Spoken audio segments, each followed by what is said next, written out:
ایک ایسا دیو قامت شخص جسے دیکھ کر 80,000 کا لشکر سہم گیا۔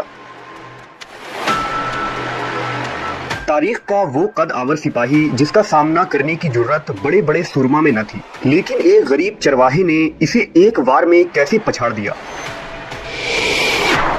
وہ چرواہا کون تھا اور اس دیو کا خاتمہ کیسے ہوا؟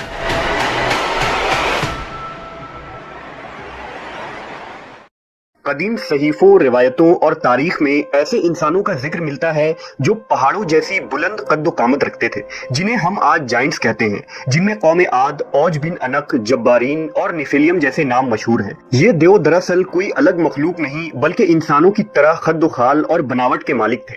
بعض لوگوں نے لکھا ہے کہ یہ دیو ہیکل لوگ دراصل کسی مافوق الفطری مخلوق اور انسان کے باہمی تعلقات سے پیدا ہوئے تھے۔ انہی جائنٹس میں ایک نام جالوت کا بھی ملتا ہے، جس کا ذکر قرآن مجید میں تفصیل سے موجود ہے، جبکہ بائبل میں اسے گولیت کے نام سے پکارا گیا ہے۔ جالوت کے متعلق جاننے سے قبل ہمیں یہ جاننا ہوگا کہ بنی اسرائیل کے حالات حضرت موسیٰ علیہ السلام کے بعد کیسے تھے۔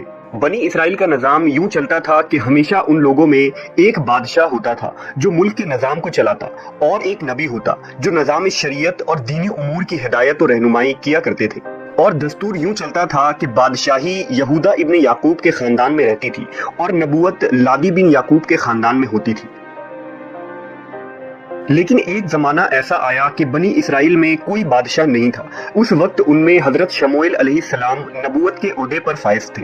اس وقت بنی اسرائیل کے پڑوس میں ایک بربر قوم آباد تھی جسے کنانی یا امالکا کہتے تھے۔ انہوں نے بنی اسرائیل کے علاقوں پر لوٹ مار اور حملے کرنا شروع کر دیے۔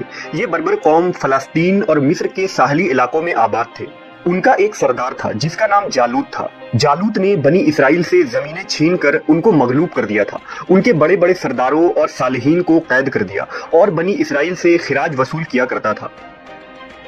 قوم امالکا نے تابوت سکینہ بھی بنی اسرائیل سے چھین لیا، جو یہودیوں کے لیے ایک بابرکت صندوق تھی۔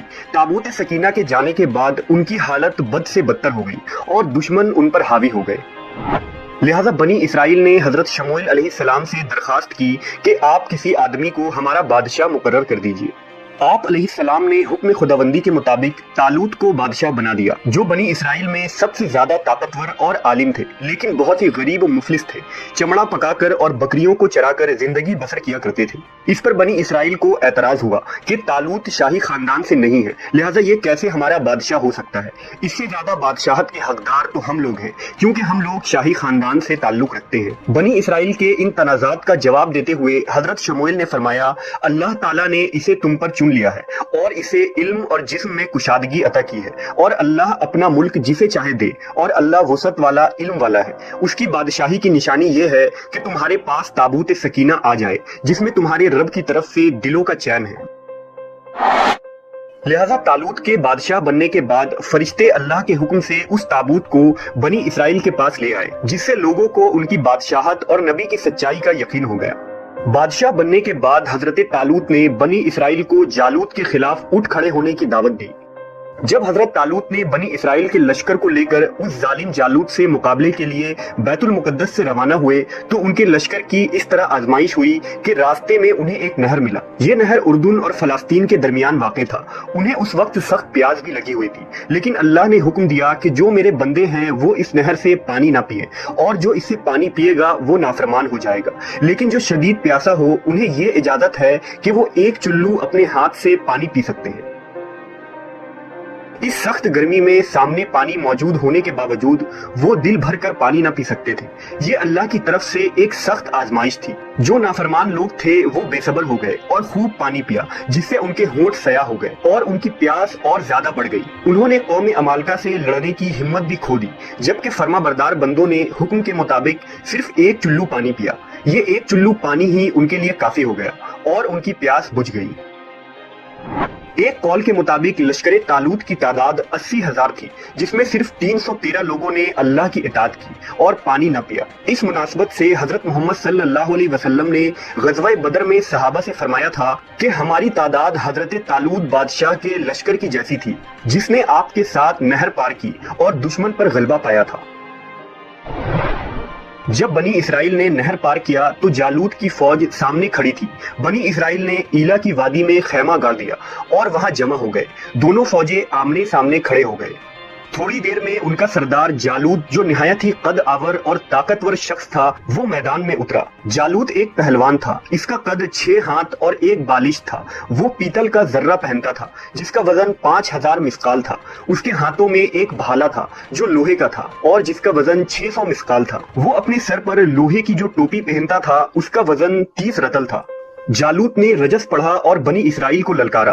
جالوت اور اس کے لشکر کو دیکھ کر بنی اسرائیل سہم گئے۔ وہ آپس میں کہنے لگے، آج تو ہم لڑنے کی طاقت نہیں رکھتے۔ ان کی باتیں سن کر ان 313 مجاہدوں نے کہا، اے اللہ ہمیں صبر دے، ثابت قدم رکھ اور قوم کفار پر ہماری مدد فرما۔ جب دونوں فوجیں میدان جنگ میں لڑنے کے لیے تیار ہو گئیں تو حضرت طالوت نے اپنے لشکر میں یہ اعلان کر دیا کہ جو شخص بھی جالوت کو قتل کرے گا میں اپنی بیٹی کا نکاح اس کے ساتھ کر دوں گا اور اپنی آدھی سلطنت بھی اسے عطا کروں گا۔ یہ فرمان سن کر حضرت داؤد علیہ السلام آگے بڑھے، جو ابھی بہت ہی کم عمر اور کمزور تھے۔ ان کی غریبی اور مفلسی کا یہ عالم تھا کہ بکریاں چرا کر اور اس کی اجرت سے گزر بسر کیا کرتے تھے۔ جب طالوت نے ایک کمسن بچے کو اپنے مقابلے پر دیکھا تو کہنے لگا، چلا جا، میں تجھ سے لڑنا پسند نہیں کرتا۔ حضرت داؤد نے فرمایا، لیکن میں پسند کرتا ہوں کہ تم میرے ہاتھوں قتل ہو جاؤ۔ داؤد علیہ السلام کو غلیل کے ساتھ پتھر پھینکنے میں کافی مہارت حاصل تھی۔ حضرت داؤد نے پتھر کو اپنے گوپن میں رکھا اور بسم اللہ پڑھ کر انہیں جالوت کی طرف چلایا۔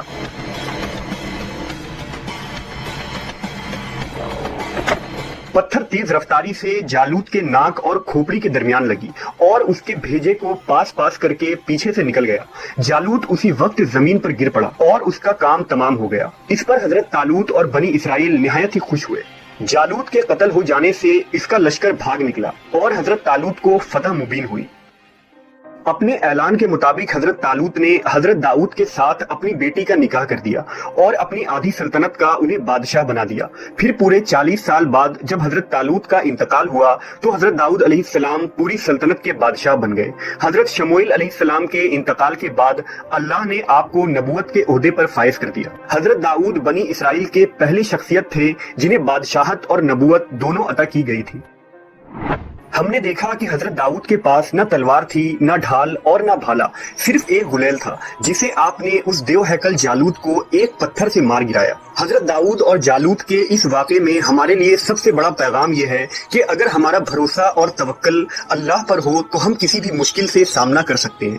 ہمیں بھی حضرت داؤد کی طرح مشکلات اور آزمائشوں سے گھبرانے کی ضرورت نہیں، بلکہ ان کا ڈٹ کر سامنا کرنا ہے، کیونکہ جب اللہ ہمارے ساتھ ہو تو وہ ہمیں ہر طرح کی لڑائی لڑنے کی طاقت و قوت عطا کر دیتا ہے۔ شرط بس یہ ہے کہ ہم اللہ کے فرما بردار رہیں۔